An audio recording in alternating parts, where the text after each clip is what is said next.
વલસાડ જિલ્લાના ઉમરગામ તાલુકાના કરમબેલે ગામ પાસે આવેલી બિગ શેલો કંપની બંધ કરી અન્ય કંપનીના નામે શરૂ કરવામાં આવી છે। આ ફેરફાર બાદ જૂના કામદારોને નવા નિયમો સ્વીકારવા, પગારનો હિસાબ સેટલ કરવા અને અન્ય સ્થળે બદલી કરવા માટે દબાણ કરવામાં આવતા વિવાદ વકર્યો છે।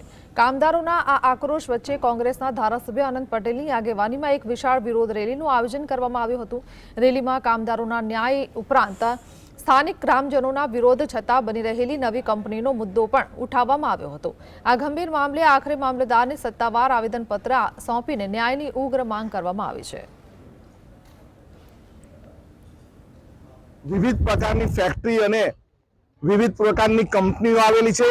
અહીંના સ્થાનિક જે પણ આદિવાસી સમાજ છે, ઓબીસી સમાજ છે, અન્ય સમાજ છે, એના શોષિત વર્ગો એ કંપની અને ફેક્ટરીઓમાં કામ કરે છે, પરંતુ એ ફેક્ટરી અને કંપની પોતાની મનમાની મુજબ લોકોનું શોષણ